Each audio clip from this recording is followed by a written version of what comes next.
Assalamualaikum warahmatullahi wabarakatuh. Waalaikumsalam.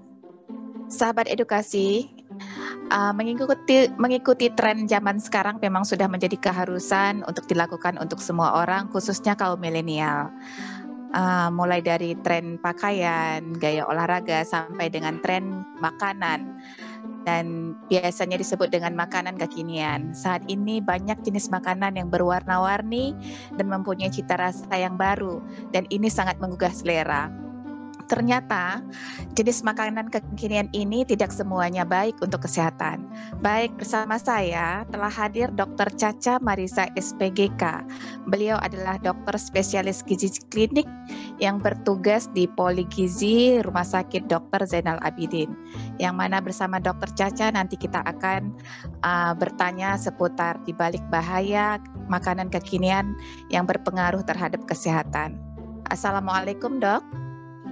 Waalaikumsalam warahmatullahi wabarakatuh. Baik, dokter. Dokter, di sini ada beberapa pertanyaan yang akan kami tanyakan kepada dokter seputar makanan kekinian.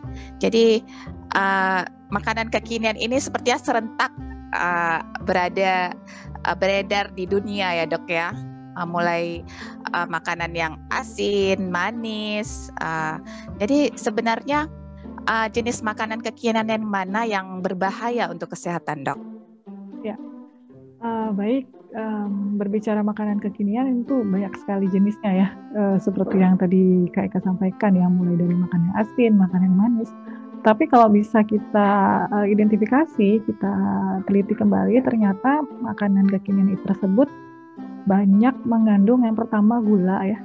Gula. Jadi dominannya itu manis gitu. Jadi banyak mengandung gula, kemudian tepung ya. Gula dan tepung ini merupakan, kalau kita balik ke dalam jenis bahan makanan, maka dia adalah karbohidrat yang sederhana ya. Jenis karbohidrat yang sederhana artinya cepat sekali dicerna ya. Cepat sekali dicerna sehingga menimbulkan rasa kenyang yang cepat, tapi juga menimbulkan rasa lapar yang juga cepat gitu ya. Kemudian juga tinggi lemak ya, lemak jenuh ya, tinggi lemak jenuh karena sebagian besar banyak yang digoreng dengan waktu yang lama. Jadi hal tersebut akan meningkatkan asupan kita, terutama lemak jenuh yang memang banyak sekali konsekuensi kesehatan yang ditimbulkan ya.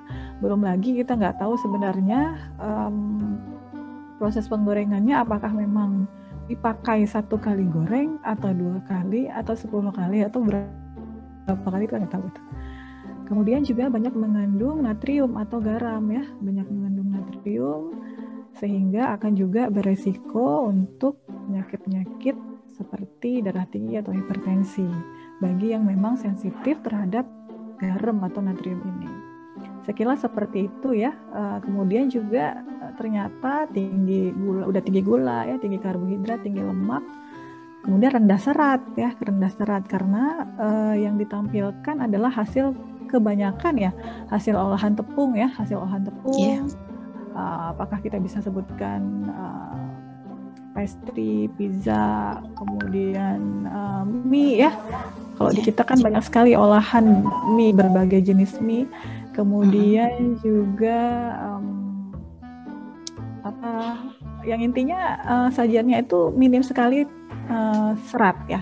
Jadi sayur buahnya tidak ditampilkan, cuma sebagai kondimen pelengkap saja gitu, seperti garnish saja gitu ya. Jadi bukan merupakan bagian dari menu utama gitu.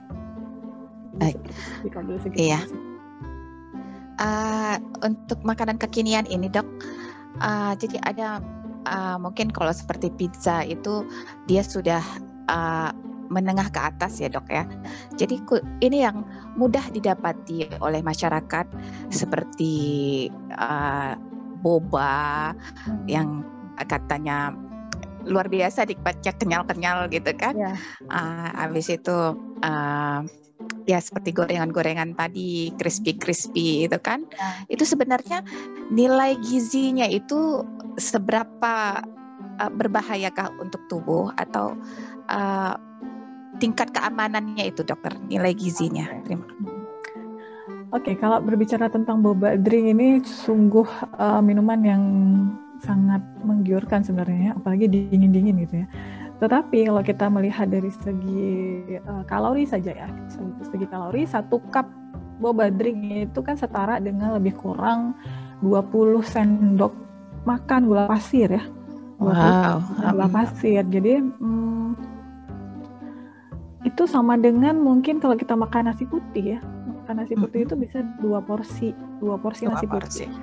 2 porsi nasi putih. Jadi kalau ditanya, oh saya nggak makan nasi udah kurang gitu, tapi snacknya boba, itu sama aja kan sebenarnya kan. Yeah. Jadi bayangkan ya, komposisi boba itu kan hanya gula ya, kemudian ditambah dengan sirup ya, vanilla sirup, atau kalau ada coklatnya juga saya rasa bukan murni coklat asli ya, tapi juga mungkin sirup coklat yang perisa coklat gitu ya. Iya. Kemudian bobanya itu juga dari tepung ya, which is juga tinggi kalori. Jadi dari komponen bobanya itu sendiri, minuman boba drink itu memang tinggi kalori dan tinggi gula. Jadi kalau kita balik lagi ke aturan dari Kementerian Kesehatan, sudah menyarankan agar kita mengkonsumsi gula ya itu maksimal adalah 4 sendok makan per hari ya.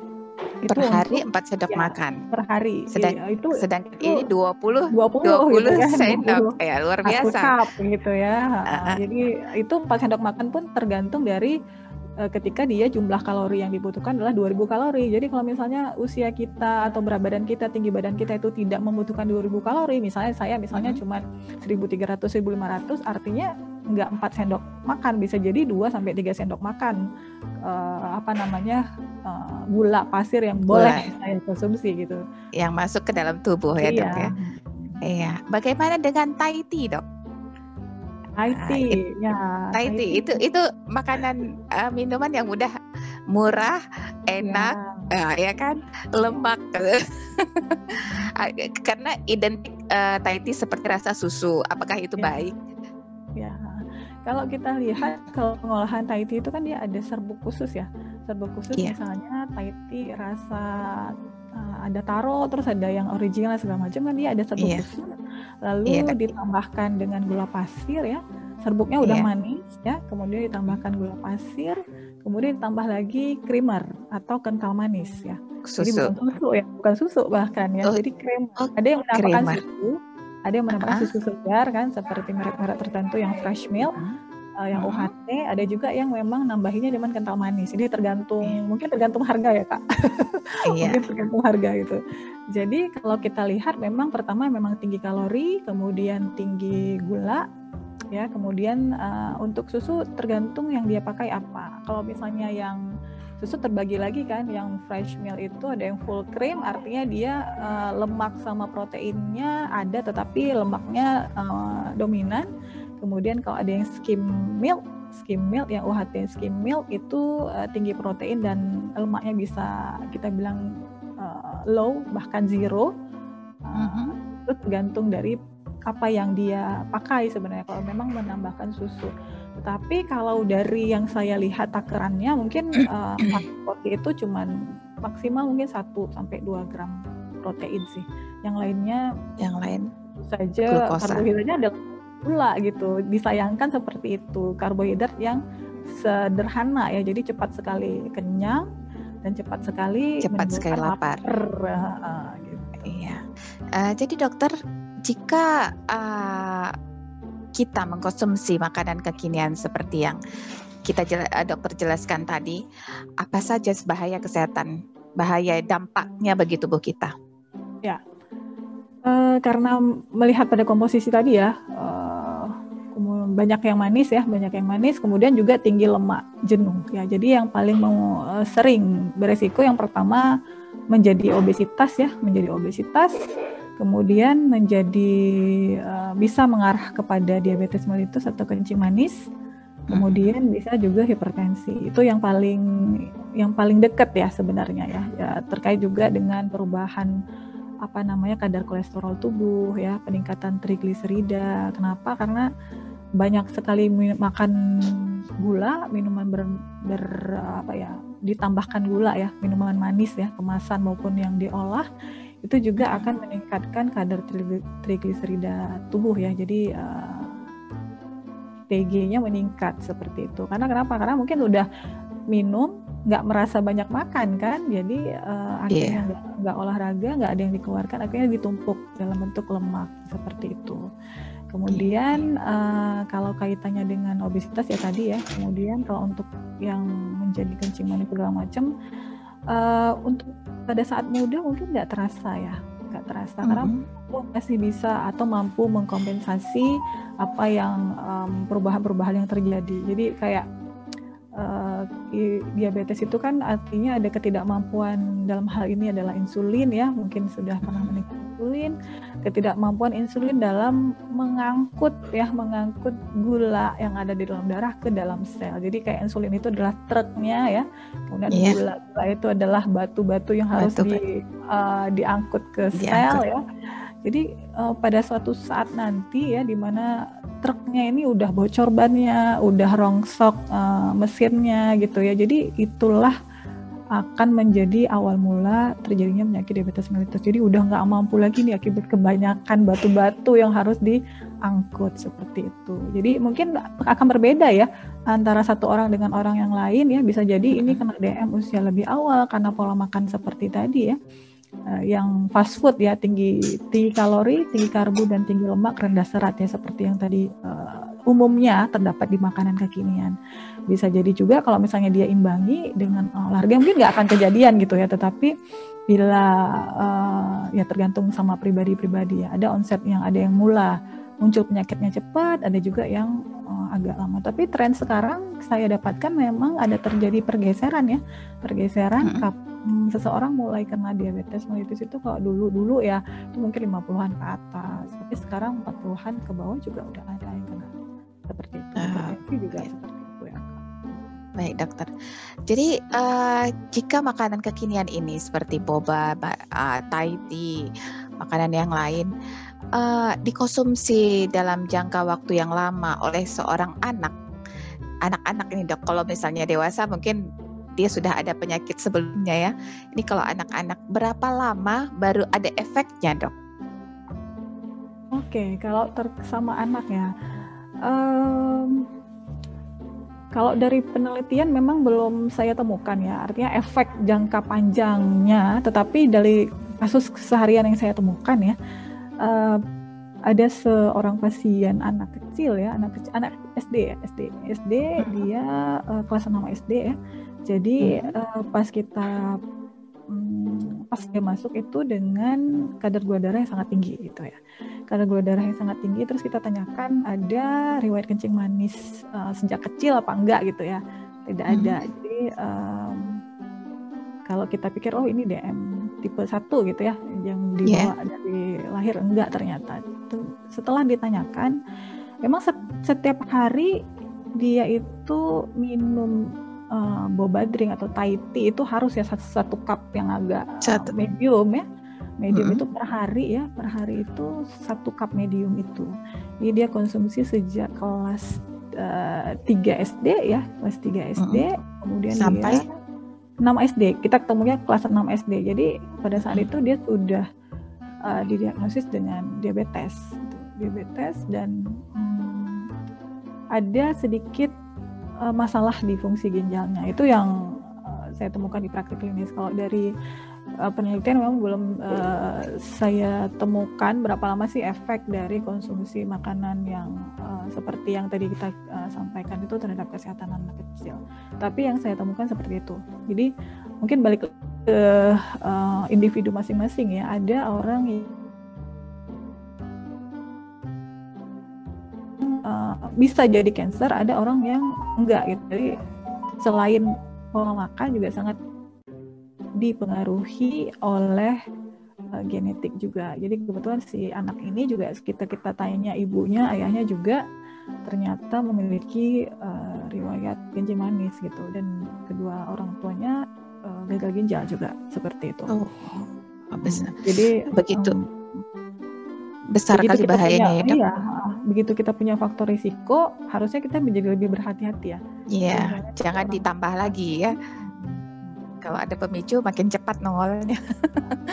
Baik dokter. Jadi tadi dokter menyatakan kalau salah satunya seperti diabetes, hipertensi, kanker juga ya dok ya. Jadi untuk makanan cepat saji katakanlah mie instan. Jadi di dalam kemasan mie instan itu atau makanan krekes lainnya itu ada nilai informasi gizi, nilai gizinya. Jadi katanya kan mie instan itu tidak baik untuk kesehatan dokter. Apalagi sekarang mie instan banyak rasa, mulai geprek-geprek, rendang-rendang, macam model dengan cita rasa baru. Kalaulah mie instan itu berbahaya untuk tubuh, mengapa ada label informasi gizi pada kemasan tersebut? Ya, oke. Penting sekali ya, Bang, benar sekali. Kalau misal memilih makanan apapun, pastikan kita melihat informasi nilai gizi. Jadi informasi nilai gizi itu adalah sebuah standar yang harus dimiliki oleh makanan, baik itu kemasan, olahan yang dijual di pasaran ya, untuk mendapatkan izin dari BPOM sebenarnya ya. Jadi ada minimal requirement yang harus ditampilkan di informasi nilai gizi, yaitu karbohidrat, protein, lemak, serat, dan natrium. Itu yang minimum sekali gitu ya.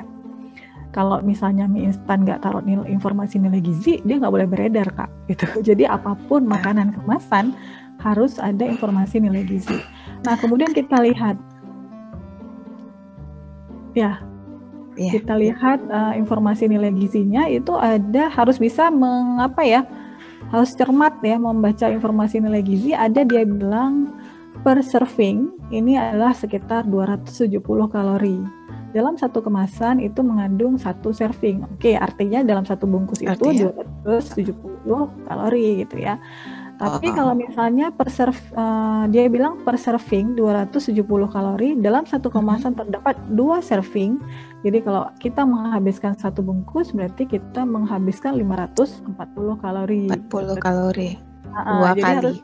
Iya, itu dulu yang harus dicermati. Kadang-kadang kan kayak di makanan kemasan yang makanan ringan ya, itu dia tulis per serving 50 kalori. Oh, rendah kalori nih kita baca ya, tetapi dia tulis juga bahwa total serving dalam satu bungkus ini adalah 20 serving.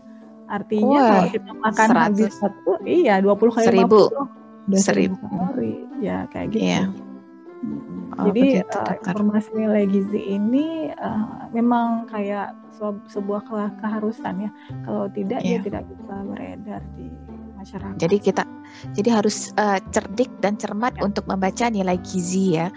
Ternyata nilai gizi yang ada itu juga berbahaya untuk tubuh ya dok ya.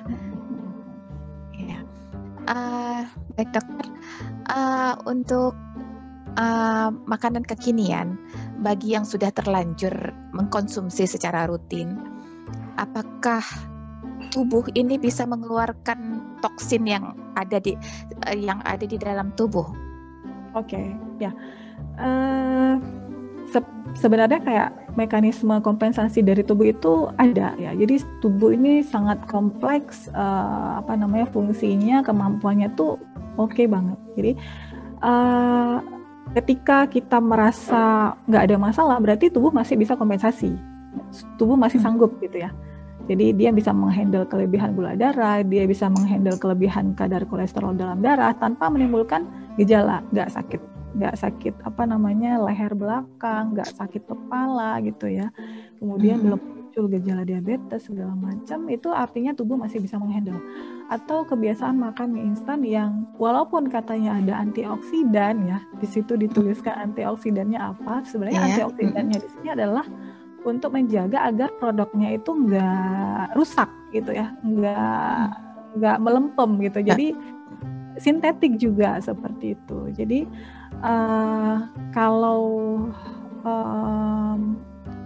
ditanyakan apakah tubuh bisa mengeluarkan toksinnya, bisa, tetapi suatu saat kita nggak bisa pastikan dia berapa lama segala macam, tapi sangat tergantung dari individu. Seperti misalnya kerupuk yang mungkin banyak sekali diolah kekinian sekarang tuh kayak seblak segala macam kan dasarnya tuh kan kerupuk ya. Ya kita tahu bahwa dalam proses pencernaannya saja kerupuk yang ya kita nggak tahu komposisinya secara pasti ya, cuman perisa udang saja ya, tetapi yang selebihnya adalah bahan pengembang, kemudian tepung ya, itu juga dikeluarkan dari dalam saluran pencernaan itu mungkin bisa sampai 3 sampai 5 hari juga gitu. Jadi ada konsekuensi tertentu ketika kita banyak mengkonsumsi. Kalau saya bilang ini adalah comfort food ya. Jadi makanan-makanan kekinian itu adalah comfort food. Jadi yang membuat kita nyaman, yang membuat kita senang ya. Atau saya lebih suka menyatakan ini sebagai makanan rekreasi lah. Jadi artinya kita boleh mengkonsumsi, tetapi namanya rekreasi nggak tiap hari gitu kan. Tiap hari. Jadi kalau boleh kita mengatakan bahwa dalam pola konsumsi harian 80% itu harus yang real food. Artinya yang benar-benar makan. Yang benar-benar makan artinya yang bentuknya itu masih utuh, diolah dengan baik, diolah dengan cara yang normal ya. Jadi kita sesuaikan sama komposisi karbohidrat, protein, lemak, ada sayur buahnya juga gitu. Yang 20%-nya adalah silahkan kalau misalnya masa sih nggak boleh makan crackers, masa dok nggak bisa makan es krim, masa nggak boleh kita nyobain pizza, boleh silahkan 20% dari total kalori kita gitu. Jadi 20%-nya itu baru adalah si makanan rekreasi tadi atau comfort food tadi, mau si Thai, mau si pizza, mau si gorengan segala macam. Tetapi memang kalau 20% kan kita bisa tahu, bisa naker sebenarnya porsi buat kita berapa. Apakah bobanya dibeli 1 cup untuk dibagi berlima atau mau dikonsumsi sendiri 20 sendok makan gula pasir gitu. Tidak. Mengerikan dokter. Untuk makanan cepat saji seperti mie instan, ini ada pro kontra di dalam masyarakat bahwa mie-nya lebih bagus diseduh dulu, terus airnya dibuang, baru dikonsumsi, katanya itu sudah aman. Itu bagaimana menurut dokter? Oke, kalau mie instan sendiri banyak juga nih ya, banyak juga yang klaim-klaim kesehatan. Jadi ada mie instan yang biasa ya yang kita tahu, ya ada juga mie instan yang basisnya itu bukan tepung ya, bukan gandum, jadi gluten free ya. Itu juga ada, kemudian juga yang diolah secara alami. Dalam hal ini dia mengklaim memakai pewarna alami dari sayur buah, sayur bukan buah, dari sayur ya. Itu tentu berbeda ya, Seperti yang tadi pewarna yang mie instan yang biasa kita temukan mungkin pewarnanya sintetik ya. Begitu pula dengan yang menjaga atau pengawetnya. Jadi yang menjaga agar dia nggak lembek, nggak masuk angin gitu ya, tetap crunchy dan sebagainya. Tentu kalau kita berbicara tentang pengolahan, iya jelas. Jadi ketika kita merebus, kemudian kita membuang air rebusan itu akan mengurangi zat terlarut ya, terutama zat-zat yang tadi ya pengawet, pengembang dan sebagainya itu akan sedikit berkurang. Tetapi yang kita makan juga masih ada. Kalau enggak kan dia nggak bisa ngembang ya, nggak bisa tahan lama ya. Kemudian rasanya juga dengan bubuk yang sudah diformulasikan ya itu sintetik ya kan. Kalau walaupun ada misalnya kaldu yang diekstrak ke dalam itu, kaldu ayam dan sebagainya itu pasti ada, tetapi memang jumlahnya pasti sangat sedikit. Gitu. Ya, bagaimana dengan sayurnya dokter? Kan ada di dalam mie kemasan itu ada sayur-sayur kering. Ya.